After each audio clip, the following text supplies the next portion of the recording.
Hello my fellow hunters, in this video I gonna show you the certain point of each meta switch X when they're gonna out damage the best raw switch X.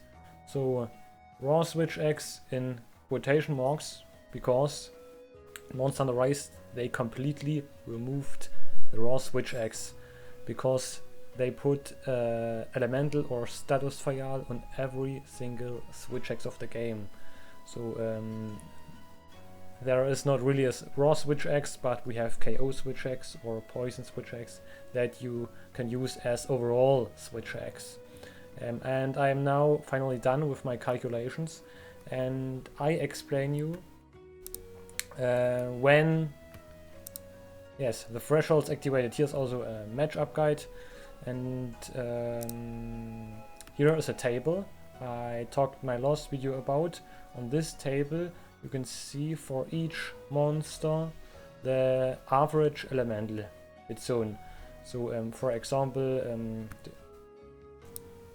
this table is only made for dual blades users, and I saw a lot of meta threads where they said the dual blades are the most elemental weapons in Rise, and in this video I'm gonna show you that is wrong. Elemental switch X is more elemental has a higher elemental damage output than the dual blades, and the reason is for the dual blades the elemental activation threshold is higher than the switch X, because for the dual blades you have those I don't know, Admiral daggers or what's the correct name, which has 100% affinity at base stat. And so you can see here on this is a dual blades tab. For dual blade you need minimum elemental hit zone value of 25 to outdamage the raw dual blades. And for example, just want to spoil you, for the switch X the average activation threshold to outdamage raw switch X is maybe only 5 or 10. This is extremely low. I don't know whether you remember the Monster Hunter World switch X meta, and there we have the Cure switch X's, and the activation threshold, I maybe gonna link a video for the Cure switch X, was about 17 or 18, and now it's even less.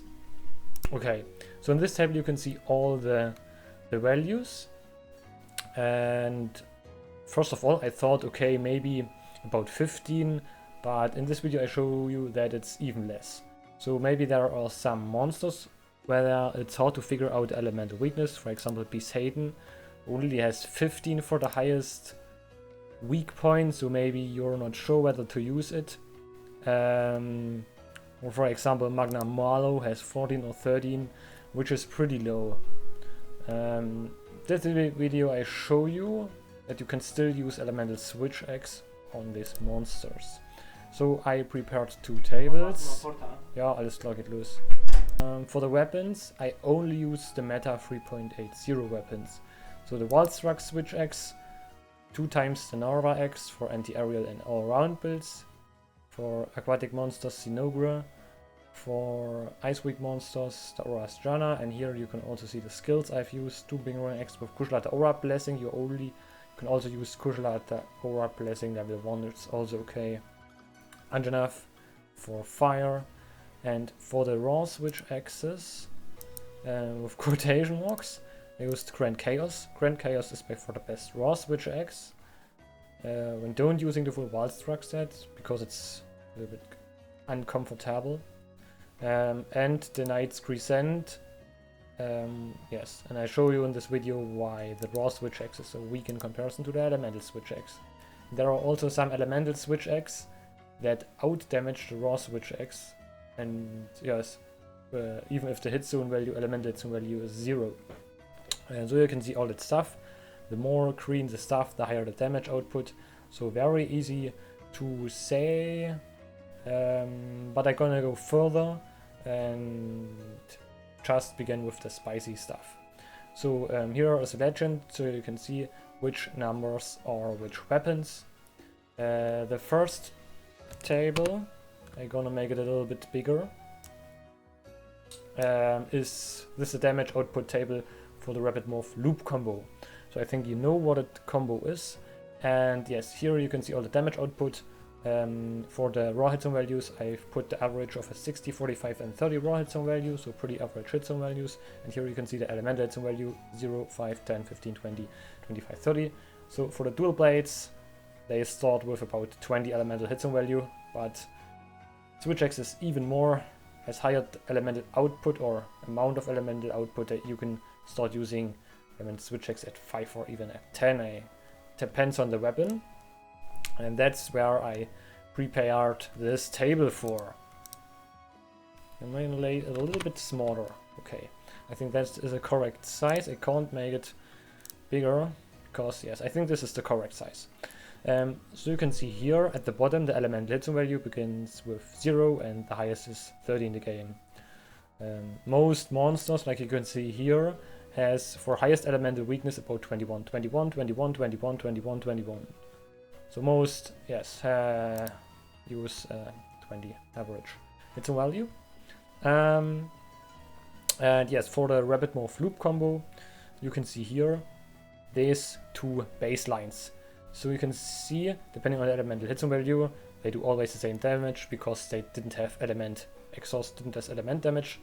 The line at the bottom is the Nargacuga Switch X, which is a little bit less damage than the Diablos X. And the line above is the Diablos X. So we're using the Diablos Switch X as threshold because it's the best raw Switch X in the game. So you can see, it's pretty funny, for a Rabbit Morph Loop combo, the Wildstruck Switch X even outdamage the Diablos Switch X, even if the elemental hit zone value is 0. So that has never happened before in any Monster Hunter game, that elemental Switch X outdamage a raw Switch X even if the elemental hit zone value is 0. And so you can see now the circles. The circles are the activation thresholds for the weapons. You can see also see Nova is about at a 1 elemental hit zone value, so there is no monster in the game with a elemental hit zone value average of 1. So you can see also you can use it over raw Switch X when it is an aquatic species, because we have that skill. Only if the monster is a Leviathan or an aquatic species. Otherwise, you can't use the Switch X for outdamaging raw Switch X. So now you can see the second circle. This is this line. This is the the Aura Switch X, and yes, with ice damage, and you can see it outdamaged the best raw Switch X at 6 elemental hit zone value or 5. Currently not sure because of the legend. Yes, and it's also very early in comparison to Dual Blades also. And now we have the activation threshold of Narva, overall stuff, and NGNF. You can see here the lines are pretty similar, but depends also on the elemental hit zone value. So the more higher the elemental hit zone value, you can see here Narva goes clear up and NGNF a little bit less, because Narva has the second best elemental damage output. So you can see here they have about the same activation threshold. You need Rabbit Morph Loop combo minimum 8 elemental hit zone value. And now for the Almudron Switch X. This Switch X is very special. So you can see the line starts at the very bottom and goes up to the very top. The reason is it has an elemental attack of about 70 or 72, which is the highest elemental damage output in the entire game, because even of Kushlata Aura Blessing, but the raw is pretty bad, and the shortness is also pretty bad. That's the reason you need a good elemental hit zone value. You can see 14, but you can see still better than Dual Blades. Dual Blades need about 20. So yes, if a monster has elemental hit zone value of 14 or even higher or average hit zone, you can use Almudron for Rabbit Morph Loop combo. So you can see it's the highest elemental hit zone value threshold is 14. And now to the ZSD plus the dive bomb. So maybe you're asking why I've used two different tables. And the reason is, with the Pythagorean blade you do a lot of fixed damage. And that's maybe a reason. You can see it also here. So you can see the circles appears a little bit later. The reason is that you have a high amount of fixed damage. Interesting thing is, for the ZSD, Sinogre and the Wild Struck Switch X outdamage the best raw Switch X, even if the elemental hit zone value is 0. Because reason, Sinogre has anti-aquatic species, and the Wild Strucks almost set can use special armor parts that are, yes, very good with this dragon element working, like the gloves and other stuff. Okay, so the next weapon is Kushla Aura with elemental hit zone value of 2, which is also a joke. That means you can out damage for a Celestia the raw Switch X with the Kushla Aura Switch X. That means you also can use the Kushla Aura Switch X as raw Switch X. Now to the next threshold, it's about 10, and you can see Anjanath and Narva, so you can see the activation threshold of these two Switch X are pretty similar. As for Fire or Thunder Weak Zone, you need minimum 10 for Celestia, and Almudron is about 15, a little bit higher. Previously it was 14 because of the less raw and more elemental you do during a Celestia. So you can see you need minimum 15 elemental hit zone value. And you can see here at the very bottom the Knight's Crescent, the Narga Kruger Switch X, which is a lot worse. Pretty bad with Celestia, less than 1000 damage. So you can see you can out damage the Knight's Crescent very more early, so 5 its value is more early. Okay, hope that doesn't was too complicated. Now we can make it bigger. So I made now separate thing in the meta thread. We go to the tab where I posted the builds. Speedra meta 3.8.0. Meta build has pictures, this one. So you can see here I summarized all that stuff. That means Red Now Donut, you doesn't need an elemental hit zone value to outdamage the raw Switch X. For Narva Switch X, you need at least minimum average hit zone value of 10. For the Sinogre Switch X, you doesn't need a minimum hit zone value because you have that anti-aquatic species that makes this Switch X outdamaging Grand Chaos and Knight's Crescent. For Kushla Aura Switch X, you need only 5 elemental hit zone value for activation threshold to outdamage raw. For Doombringer X, it's a little bit more, it's about 15, but still better than Dual Blades. And for the Anjanath Switch X, you need a 10 required activation threshold. So if you're interested, you just can go, don't want to look at your in-game stats, you can go to eHZV, and so you can here check the different hit zone values. Just a little thing I want to mention at the end,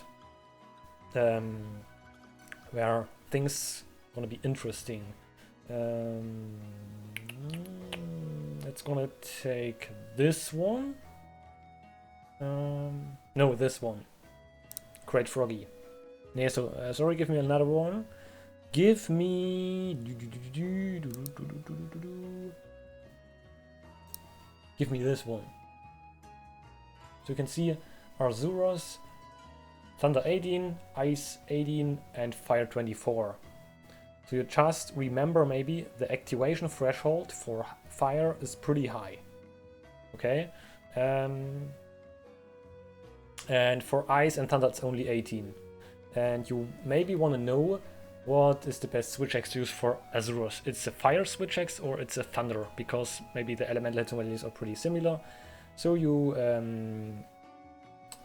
put in your head Fire 24, Thunder Ice 18, 24, 18, 24, 18. Go back to the step. 24, 18, 24, 18. Okay, here was this tab. And let's go for the Rabbit Morph Loop combo, because Arzuros is easy to Rabbit Morph Loop. So for Arzuros, Fire was about 18. So you grab the Fire weapon. This is here. Okay, so you can see this line is the Anjanath Switch X. It was 18. No, sorry, it was 24. It was 24, so you can see it was about here. And now Arzuros also has Ice weakness at 18. And you can see 18 was about here. And this is the line for ice damage. So you can see it's still better. The ice damage is at the 18 hit zone value, still higher than the 24 fire hit zone. And so maybe you can also use ice or Azuros. And that is the interesting thing for the switch axe. So you can use this table to maybe say, okay, for barrier maybe also you can say it's better to use thunder instead of fire, because you also have the anti-aerial species stuff. But yes, so you can maybe use these tables to compare maybe if the hit zone values are pretty similar or unbalanced to, yes, weigh up what switch axe is better. Okay, that was it. You can check out the table yourself. I drop a link in the comment section down below. See you next time. Thanks for watching, guys.